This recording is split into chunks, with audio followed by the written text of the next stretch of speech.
Bismillahirrahmanirrahim. Assalamualaikum warahmatullahi wabarakatuh. Waalaikumsalam warahmatullahi wabarakatuh. Innal hamdalillah nahmaduhu wa nasta'inuhu wa nastaghfiruh wa na'udzu billahi min shururi anfusina wa min sayyiati a'malina. Man yahdihillahu fala mudilla lahu wa man yudlil fala hadiya lahu. Asyhadu an la ilaha illallah wahdahu la syarika lahu wa asyhadu anna Muhammadan abduhu wa rasuluh. Allahumma salli wa sallim ala Muhammadin wa ala alihi wa ashabihi wa man tabi'ahum bi ihsanin ila yaumiddin wa ba'd. Hadis yang ke-59 adalah hadis yang diriwayatkan dari Abdullah bin Umar radhiyallahu taala anhuma. Abdullah bin Umar ini adalah seorang sahabat yang terkenal dengan sangat mengikuti sunnah Rasulullah sallallahu alaihi wasallam. Seorang sahabat yang memiliki kemuliaan yang besar, anak dari sahabat yang agung Amirul Mukminin Umar bin Khattab radhiyallahu taala anhu. Beliau banyak meriwayatkan hadis. Beliau berkata Rasulullah sallallahu alaihi wasallam, "Ma yazalu ar-rajulu yas'alun nasa." Seseorang senantiasa minta-minta kepada manusia. Jadi kebiasaan ini adalah satu perkara yang perlu kita perhatikan. Apakah kebiasaan itu adalah kebiasaan yang baik atau kebiasaan yang buruk? Dan di antara kebiasaan yang buruk adalah kebiasaan meminta-minta untuk diri sendiri. Ini menunjukkan kelemahan tawakal. Ini menunjukkan kelemahan jiwa. Dan banyak di antara manusia yang berprofesi sebagai pengemis, ternyata dia memiliki kekayaan. Nah, di sini dilarang manusia minta-minta kepada orang lain, kecuali kalau dalam keadaan darurat. Misalnya dia kalau tidak makan mati, dia butuh makan dan dia tidak tahu cara bagaimana mencari makan, bingung misalnya. Maka dalam keadaan darurat untuk menjaga supaya dia bertahan hidup, dia minta misalnya makanan untuk menegakkan badannya sehingga dia bisa melangkah lagi. Tentu perkara ini bukan perkara yang dicela karena adanya hal yang mendesak untuk dia lakukan. Ini yang menjadi permasalahan, menjadi kebiasaan. Diharamkan oleh Allah SWT. Jadi Rasulullah SAW mengatakan, la yazalur rajulu yas'alun nasa, seseorang senantiasa meminta-minta kepada manusia hatta ya'tiya yaumal qiyamah, sampai dia datang pada hari kiamat. Diancam oleh Rasulullah SAW, walaysa fi wajhihi, dalam keadaan di wajahnya tidak ada muz'atul lahmi, tidak ada daging sama sekali. Ini ancaman yang sangat mengerikan. Bayangkan orang sudah memiliki daging di wajahnya. Berarti kita harus menghindar dari hal-hal yang menunjukkan kelemahan jiwa. Dan ini bisa nanti sampai mati. Sebagaimana orang kalau berbuat baik, kebiasaan dia berbuat baik pun akan membawa kebaikan sampai dia meninggal dunia. Syekh Abdul Rahman Nasir As-Sa'di mengatakan,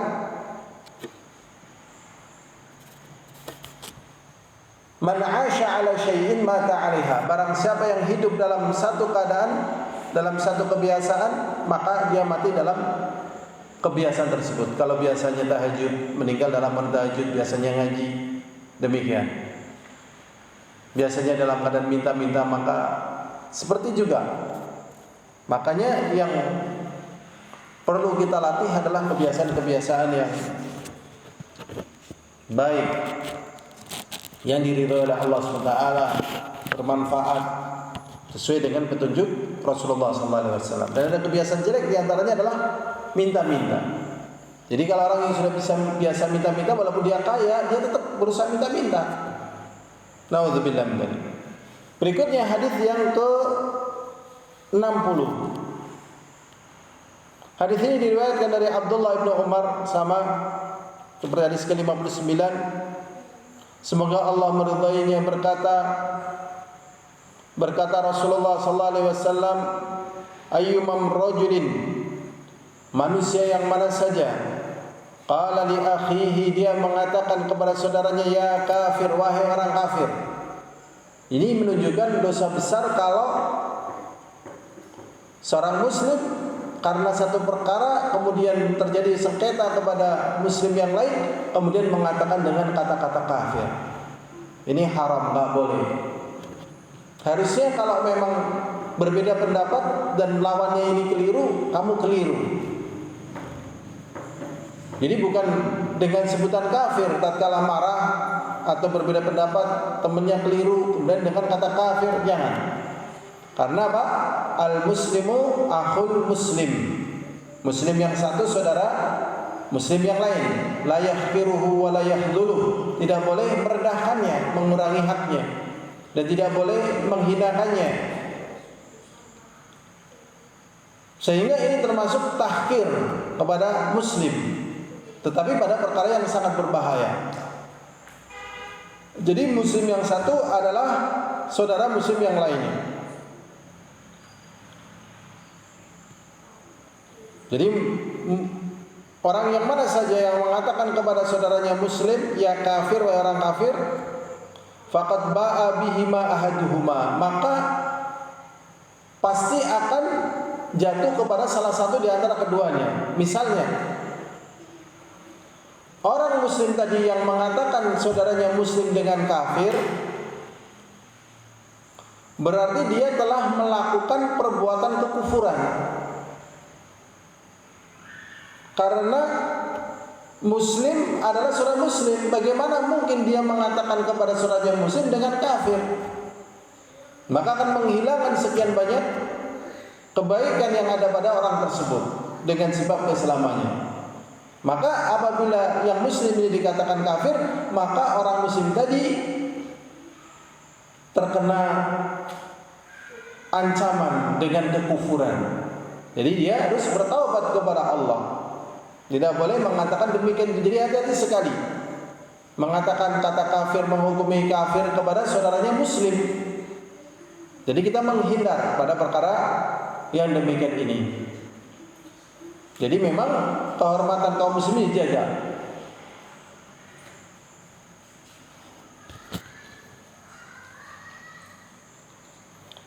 In kana kama qal, apabila memang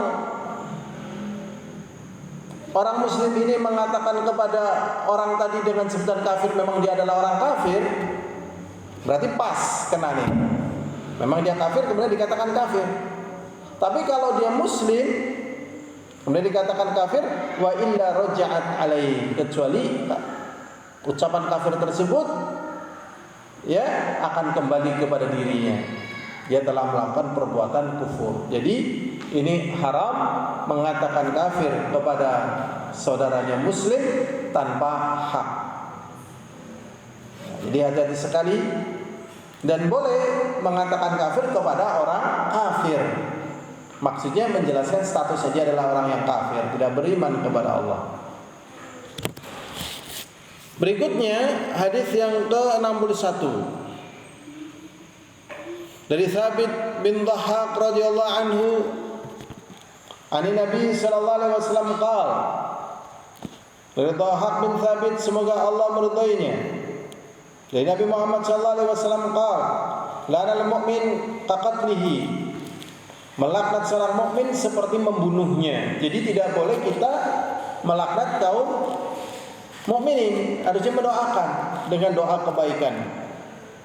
Faman qatala nafsan bi syai'in fid dunya udhiba bi yaumil qiyamah, dan barang siapa yang membunuh jiwa dengan sesuatu, maka dia akan disiksa dengan sesuatu itu pada hari kiamat. Misalnya dia membunuh orang dengan cara meracun, sehingga orang itu meninggal dunia dengan sebab racun yang dia berikan, maka dia akan disiksa oleh Allah di hari kiamat dengan dia disuruh makan atau minum racun sampai dia mati. Tatkala mati dihidupkan kembali, suruh makan racun lagi, hidup kembali, mati lagi, terus begitu. Kalau dia membunuhnya dengan cara mutilasi, maka dia pun akan dimutilasi besok pada hari kiamat. Dihidupkan lagi, dimatikan lagi, hidupkan lagi, matikan lagi, begitu. Dengan cara demikian. Makanya hati-hati sekali melakukan hal-hal yang diharamkan oleh Allah. Karena diharamkan oleh Allah dari perkara dosa-dosa besar akan mendatangkan siksa yang lebih besar. Ya, jadi bukannya manusia itu tidak bisa berbuat, tapi perbuatannya itu akan mendatangkan balasan dari Allah SWT.